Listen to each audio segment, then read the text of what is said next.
The Secret Garden, Chapter 2. Now, what are my thoughts about this? Well, in Chapter 1, we learned that Mary was from India, that her family there died, and her servants, and she had nobody to take care of her. So in Chapter 2, we learned that she, at first, was, that when someone discovered that she was there, that she was first taken to an English clergyman's house. She didn't like that, but she doesn't like much, so that's not to be too surprising. But he had 5 kids, and they were all kind of dirty and shabby clothes and quarreling and snatching toys from each other. And I think we get the opinion that Mary was a little bit of a snob, and we could understand that. She was an aristocrat in England. I mean, in India, but the boy in the family, just particularly, she and the boy tangled just terribly much, and they had a quarrel. He called her Mistress Mary, quite contrary, which is an English nursery rhyme. Mary, Mary, quite contrary, how does your garden grow? That's a nursery rhyme. And so she didn't like Basil, and he didn't like her, and he got mad at her, and he said, "We're going to be sent home," Basil said to her, "at the end of the week, and we're glad of it." And Mary was baffled.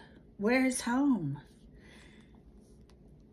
You may not realize it at that point, but that is the overarching question in this book. Where is home? I write a lot about home and the need for a home and our search for a home. It's almost Buddhist, a yearning for a home, and that is the question. It's not just a physical place, I don't believe, but it is an emotional home. The book goes to great detail in Chapter 1 and Chapter 2 to show that Mary was neglected and she had no emotional home. She had a place to live, but she had no home. In fact, she asked the question, I don't understand why nobody wants me, why I don't have anyone who wants me for their own, basically was her question. So anyway, so Basil, just to make matters worse, he said, and she's going to go live with a man. His name is Mr. Archibald Craven. He's a horrid man. He has a hunchback, and he lives in a gloomy, horrid house. Well, Mary played like she wasn't listening, but she was listening.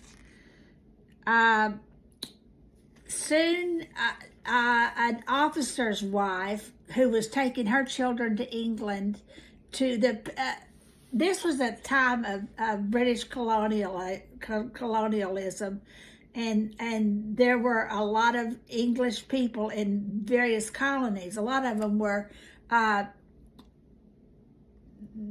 detailed or associated with the army or the military in these countries, like in Africa India was one. I don't even know right now, but I do know Africa. Out of Africa is sort of reflects that British colonialism. But anyway, so an officer's wife was taking her. So these people had roots in England, although they lived in India or Africa. Would it be? Their roots were still England, most of them. And so this officer's wife was taking her children to leave them in a boarding school. So she was delegated the responsibility of carrying or chaperoning more or less Mary as she crossed the ocean to get to London, from India to London. And she was met there by a lady named Mrs. Medlock.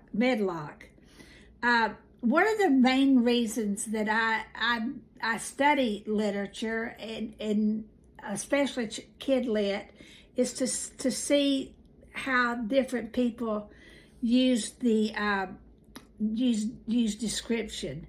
And I think the description of Mrs. Medlock is fairly good. She was a stout woman with very red cheeks and sharp black eyes.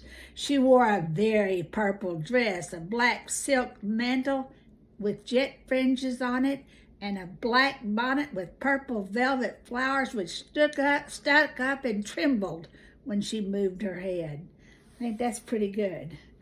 Okay, when Mrs. Medlock meets the officer's wife, the conversation is what it always is about Mary. She surely is a horrid-looking kid, or child. She's not very pleasant at all. She's just downright ugly. She's so unpleasant. And the officer's wife says something that I think is foreshadowing.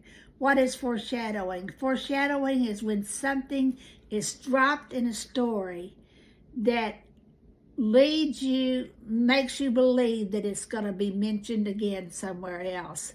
It's a kind of an Easter breadcrumb, Hansel and Gretel breadcrumb. It's a breadcrumb that are a path. It's the beginning of a path towards something that is going to happen later on. So what the officer's wife said, if she weren't so sallow and had a nicer expression, her features are rather good. Children alter so much. Perhaps she will improve as she grows older. So everybody thinks she's just horrid and terrible and nasty and just unsalvageable, but perhaps she will improve as she grows older. And that suggestion lingers in this chapter. It's something about to turn around. But here again we see Mary being a little snob. She was, mutual dislike. Mrs. Medlock disliked Mary, and Mary disliked Mrs. Medlock. And again, it was kind of a snobby thing. She thought she was too plain, too crass, and so even walking through the railway station toward the carriage, Mary walked behind her. She didn't want anybody to she didn't want anybody to think that was her mother. So she stayed far behind. So anyway, and before Mrs. Medlock had made the journey to meet Mary, her employer, Mr. Archibald Craven, told her that Captain Lennox, who was a captain in the British military in India, was his wife's brother. We go on to find out that Archibald Craven was terrible and dreadful, but he did have one love, and he lost that love, and it made him even more remote and more angry and sour. So anyway, let's see how Mary's dressed. We know how Mrs. Craven's dressed, with that purple feather or whatever, black bonnet, or the purple feather or whatever that stands up and shouts hallelujah when she moves. Okay, what is Mary wearing? She had folded her thin little black gloved hands in her lap. This is when she's sitting on the railway carriage. Her black dress made her look yellower than ever, and her limp, light hair straggled from under her black crepe hat. Black, black, black. Why would a child be wearing black? Black is the darkness. It is to represent who she is at this point. She's a dark little girl. She has dark history. She seems to have dark future unless things change. Okay, now, so Mrs. Craven is kind of a busybody and kind of talk, and she says, you're going to a great big place, which is gloomy in a way. But Mr. Craven's proud of it. And that's gloomy enough, too. The house is 600 years old, and it's on the edge of the moor. And there's near 100 rooms in it, though most of them shut up and locked. Mary didn't know what a moor was, but it sounded dreadful to her, to big, ugly, gloomy house on the edge of whatever that is, a moor. And she said, and then Mrs. Medlock goes on and on and on to tell Mary what a miserable situation she's getting herself into. And she said, don't count on seeing Mr. Archibald Craven, your uncle. He spends all of his time locked up in a room on the west wing. He shuts himself up and he won't let anyone in except an older man named Pitcher.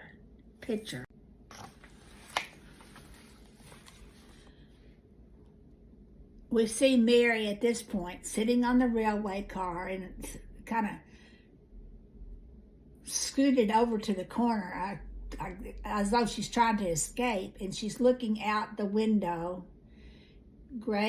Black day, gray weather, and it starts to rain. And I think that's an interesting device. It's a literary device. If you've ever watched Law and Order or any of these detective shows, when things get really tense, the rain starts and storms and thunder. That is a literary device used to create mystery and suspense, maybe to increase the darkness of the mood. And it does. It creates the darkness of the mood.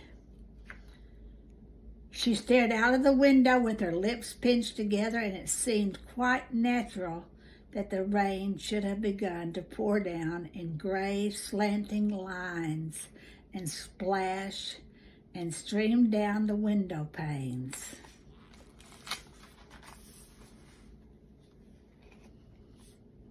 And she turned her face toward the streaming panes of the window of the railway carriage and gazed out at the gray rainstorm, which looked as if it would go on forever and ever. She watched it so long and steadily that the grayness grew heavier and heavier before her eyes, and she fell asleep. In chapter 1, the sleep is mentioned, and I said that I think it's a way to escape. People that are depressed sleep to escape their life circumstances.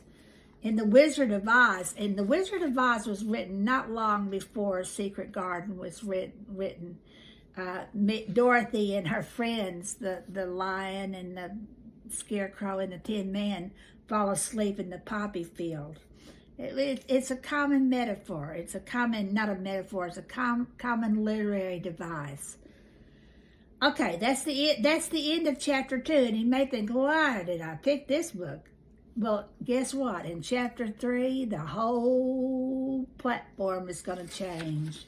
More pictures. In the story, we begin to understand where this story is going. And it's a great book for writers to review, read, and dissect and understand, and it's just good literature. So join me, and I'm going to try to catch up with the month of June and try to give you more of these little notes every day, or sometimes maybe 2 a day.